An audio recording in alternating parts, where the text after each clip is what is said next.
Para Colombia el siglo XXI comenzó con esperanza. La Constitución de 1991, construida con la participación de miles de voces y promovida por el movimiento estudiantil de la Séptima Papeleta, representó un hito en la apertura democrática del país. Durante décadas, Colombia había enfrentado profundas desigualdades desde la vigencia de la Constitución de 1886, tras el asesinato del caudillo Jorge Eliezer Gaitán en 1948 y el estallido del Bogotazo. El país entró en una espiral de violencia política que derivó en un prolongado conflicto armado interno.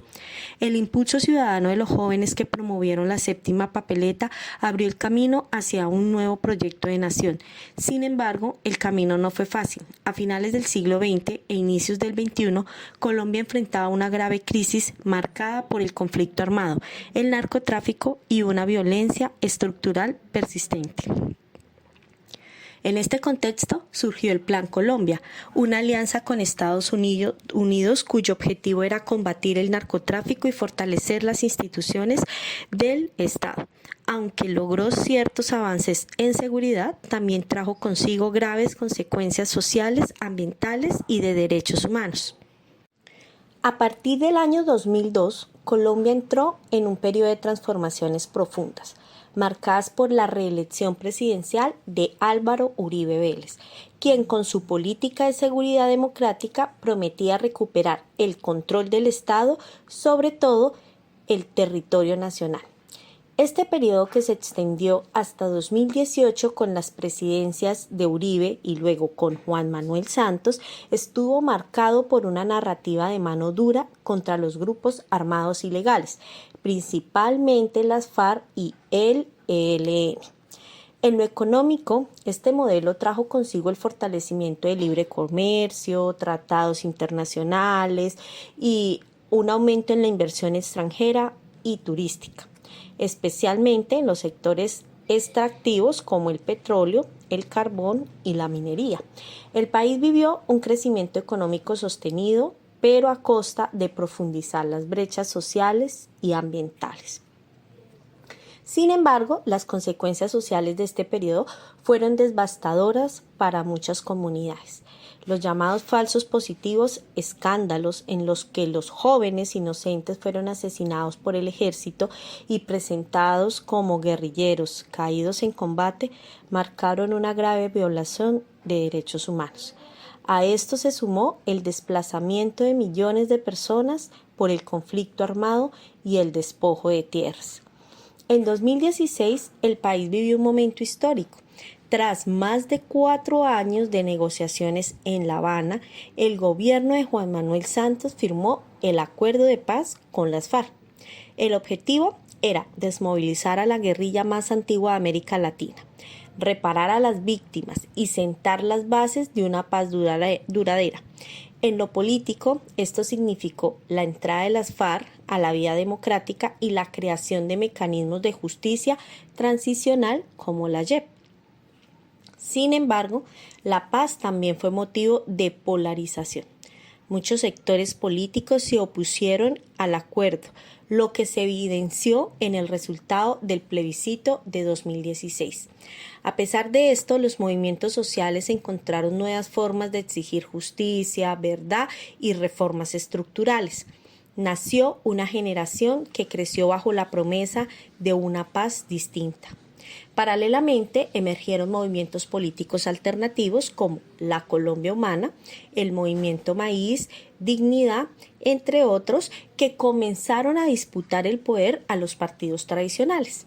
Estos movimientos canalizaron las demandas sociales de jóvenes, mujeres, pueblos indígenas, población afrodescendientes y sectores empobrecidos cansados de la exclusión y la corrupción.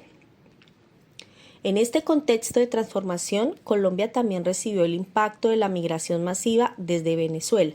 Millones de personas cruzaron la frontera en busca de oportunidades, generando presiones sobre los sistemas de salud, empleo y educación.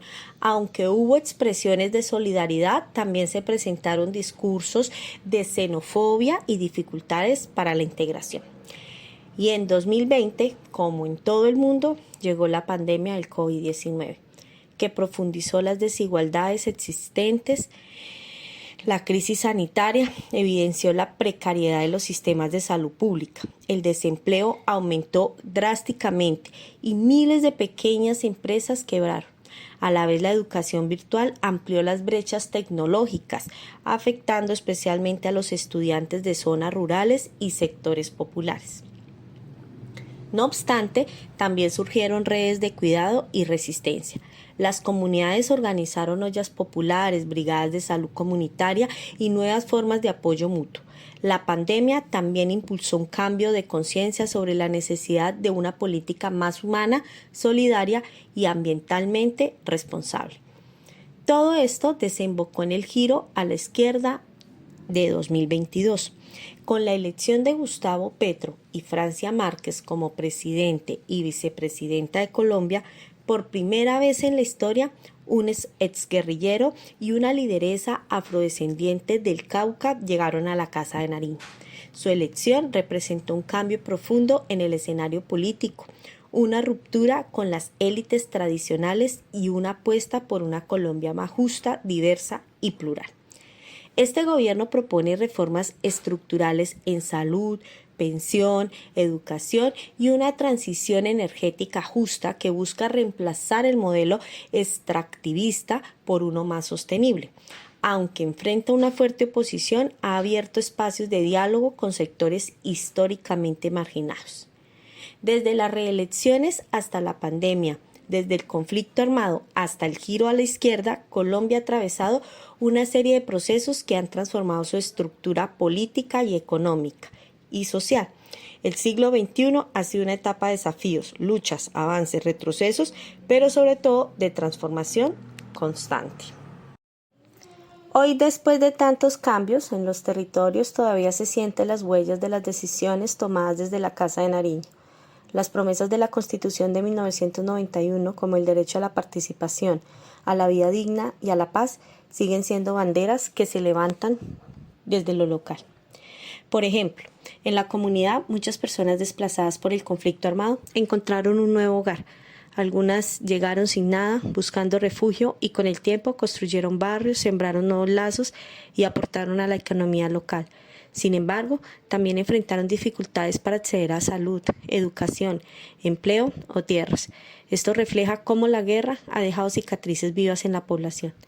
La migración venezolana también ha impactado a los municipios. A diario se conviven con familias que luchan por un futuro mejor, aunque en ocasiones esto genere tensiones. También ha traído nuevos saberes, culturas, emprendimientos y desafíos que requieren políticas públicas incluyentes. Durante la pandemia se observó cómo los gobiernos locales, las juntas de acción comunal, colectivos de mujeres y jóvenes se organizaron y trabajaron en equipo para ayudar a la comunidad. Se repartieron mercados, promovieron el cuidado comunitario y lucharon contra el abandono estatal. Fue un momento que los humanos recordaron que es la solidaridad. Y ahora, con el giro político de los últimos años, se siente una nueva esperanza, pero también incertidumbre. En los pueblos aún hay hambre, desempleo, violencia contra líderes sociales y abandono del campo. El cambio verdadero no vendrá solo desde Bogotá. Nace cuando los territorios son escuchados, respetados y reconocidos. El siglo XXI nos ha enseñado que no hay democracia sin justicia social, que la paz no es solo firmar un acuerdo, sino transformar las condiciones de vida, que la participación no se limita a votar cada 4 años, sino a organizarnos, proponer y defender lo que se cree justo. Hoy más que nunca necesitamos una Colombia donde todos los territorios cuenten, donde la educación, la cultura, el agua y la tierra no sean privilegios, sino derechos, donde los jóvenes no tengan que emigrar por falta de oportunidades, donde las mujeres puedan decidir sobre sus cuerpos y donde el conflicto deje de repetirse. Porque construir país no es solo tarea del gobierno, también es una responsabilidad de cada uno de nosotros. Desde nuestros barrios, veredas, colegios, redes sociales y espacios comunitarios, seguimos construyendo historia y país. Muchas gracias.